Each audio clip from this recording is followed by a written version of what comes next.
नमस्कार दोस्तों, आप देख रहे हैं सुपर फास्ट न्यूज। आज हम पहुंच चुके हैं उत्तर प्रदेश के जनपद मऊ मधुबन नगर पंचायत के अंतर्गत सौरभ गुप्ता जी के घर। आइए उनसे बातचीत करते हैं, उनके भाई साहब से। क्या नाम है आपका? सिद्धार्थ गुप्ता, मधुबन नगर पंचायत। सौरभ जी का क्या हालचाल है अभी? सर हाल तो ठीक नहीं है, जैसा कि मऊ से रेफ़र हो गए थे बीएचयू के लिए। हम लोगों ने बीएचयू ले जाने का वहाँ पे काम किया, लेकिन वहाँ पे उन लोगों के द्वारा इमरजेंसी वार्ड में नहीं एडमिट किया गया। वहाँ से उन लोगों ने ट्रॉमा भेज दिया, ट्रॉमा सेंटर। वहाँ उनका एक्सरे वगैरह, जो अंदरूनी चोटें हैं उसका एक्सरे, सीटी स्कैन वगैरह हुआ, जिससे मैं बिल्कुल भी संतुष्ट नहीं हूँ। जिसका रिपोर्ट में क्या आया है? सर मुझे रिपोर्ट अभी तक मिला ही नहीं है। हालांकि वहाँ उन लोगों को जानकारी हो गई थी कि ऐसी ऐसी बात है। रिपोर्ट मुझे अभी तक कुछ भी मिला नहीं है। सिर्फ मेरे पास एक 750 रुपये की एक्सरे की पर्ची है, उसके अलावा मुझे वहाँ कुछ नहीं दिया गया है। मैं वहाँ के जांच से, वहाँ के दवा से बिल्कुल भी संतुष्ट नहीं हूँ।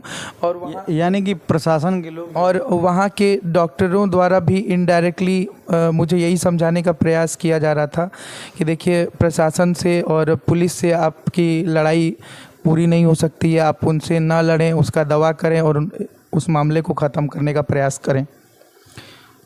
तो ये यानी कि प्रशासन वहाँ भी मिली हुई है? जी मेरे हिसाब से तो बिल्कुल मिली हुई है, चूँकि मुझे अभी तक एक्सरे का रिपोर्ट मिला नहीं है, किसी चीज़ का रिपोर्ट मिला नहीं है। वहाँ डॉक्टरों द्वारा सिर्फ आश्वासन दिया जा रहा था कि आप अपना इलाज कराएं, बाकी चीज़ों पर ध्यान ना दें। एक्सरे का किस चीज़ का एक्सरे हुआ है? सर कुछ चोटों का एक्सरे हुआ है, जिसका मेरे पास जो बिल होता है, जो पर्चियाँ होती हैं, वो पर्ची है मेरे पास। उसका रिपोर्ट भी मुझे नहीं दिया गया। हालांकि मैंने बहुत प्रयास किया, मैंने कई जगह बात कराने का भी प्रयास किया डॉक्टरों से भी, लेकिन कोई बात करने के लिए किसी से भी तैयार नहीं था। इसलिए मैं भाई सौरभ गुप्ता को वहाँ से डिस्चार्ज करा के और ले आया। मैंने ये निर्णय लिया कि प्राइवेट में ही मैं KGMC या PGI ले जाके अच्छे से उनका इलाज कराऊँगा। वो बोल पा रहे हैं कि नहीं? नहीं सर, फ़िलहाल वो काफ़ी तकलीफ़ में है। स्पाइनल में उनकी काफ़ी चोटें हैं, जिसके वजह से उनको उठने बैठने में भी काफ़ी दिक्कत हो रही है। पैर में काफ़ी चोटें हैं, जिसके वजह से सौरभ चल भी नहीं पा रहे हैं। चलने में भी काफ़ी उनको समस्या है। उसके अलावा भी वो, जब उनको जो वो चीज़ें, वो कृत्य, वो कुकर में याद आ रहा है, तो वो याद करते हुए काफ़ी रोने लग रहे हैं और हर 10 मिनट या 15 मिनट पे रोते रोते वो बेहोश हो जा रहे हैं। भोजन वोजन कर ले रहे हैं? नहीं सर, अभी 4-5 दिन से वो भोजन नहीं कर पा रहे हैं ठीक से। जब वो, हम लोग प्रयास कर रहे हैं कि या दूध या फिर कुछ ऐसा दिया जाए, वो बिल्कुल भी खा पी नहीं पा रहे हैं। ये पुलिस महकमे में और भी कुछ लोग सस्पेंड हुए हैं क्या? जी कल शाम को जैसा कि मुझे खबर मिला था कि इसमें 2 सिपाही सस्पेंड हुए हैं, लेकिन आज सुबह का मैंने अखबार पढ़ा और कुछ जानकारी प्राप्त हुई, तो उसमें पता चला कि 2 सिपाही उसमें लाइन हाजिर हुए हैं, जिनका इस कृत्य से कोई मतलब नहीं था। उसमें शामिल थे वो? जी नहीं, बिल्कुल उनसे कोई मतलब ही नहीं था इस कृत्य से, जो लोगों को लाइन हाजिर किया गया है। इनको किसी और चीज़ में लाइन हाजिर किया गया है और दिखाया गया है हमारे केस में। आप लोग पुलिस पे मुकदमा किए हैं? जी हाँ, हमने कोर्ट का जो प्रक्रिया होती है वो हमने कर दिया है। अब हम आगे अपने डेट का इंतज़ार कर रहे हैं और हम अभी तक हम ये समझ चुके हैं, हमारा परिवार भी समझ चुका है कि इसमें कहीं से अब कुछ होने वाला नहीं है, यहाँ से, ज़िले से या फिर यहाँ से।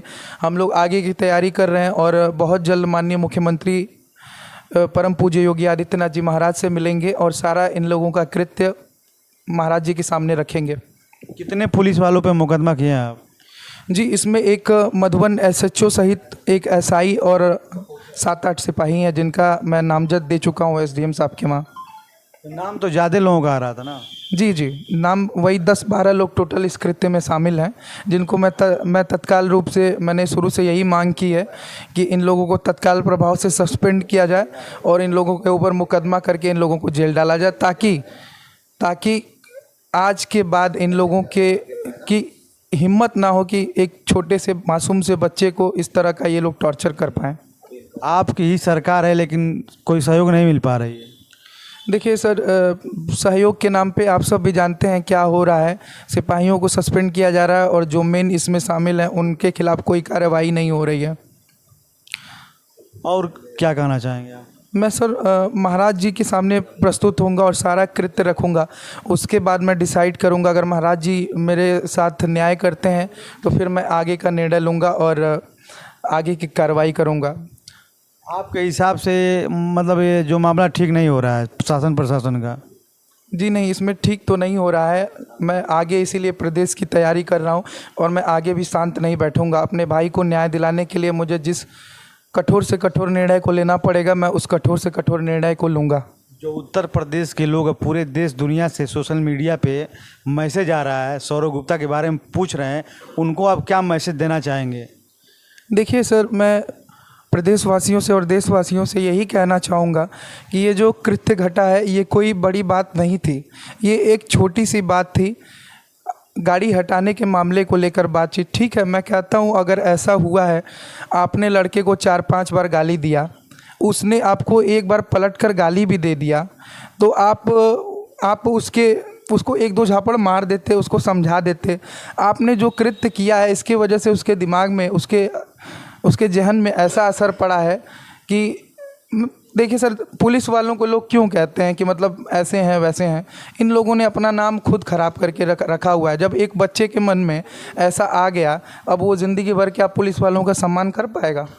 सोशल मीडिया पे तो तमाम ऐसे चीज, बहुत चीज़ें लिख के वो लोग डाल रहे हैं, उसके बारे में क्या कहना चाहेंगे आप? सर देखिए, मैं प्रदेशवासियों और देशवासियों से यही कहना चाहूँगा, ये जो कृत्य घटा है ये किसी के साथ, आपके अपने बच्चे के साथ भी घट सकती है। इसलिए आप लोग सावधान रहें और सौरव गुप्ता को न्याय दिलाने के लिए हमारे परिवार का साथ दें और आगे की कार्रवाई में हमारे साथ आगे बढ़ते रहें। आप देख रहे थे सुपर फास्ट न्यूज़ और उनके भाई साहब से बात हो रही थी, तस्वीरों के माध्यम से आप देख रहे थे। वहीं उनके घर पर ही हम लोग हैं। सौरव गुप्ता जी को थोड़ा दिखाइए, देखिए वो किस तरह जो है एकदम बेहोशी की हालत में पड़े हुए हैं और एकदम जो है कुछ खा पी नहीं रहे। 5 दिनों से उनकी हालत बेहद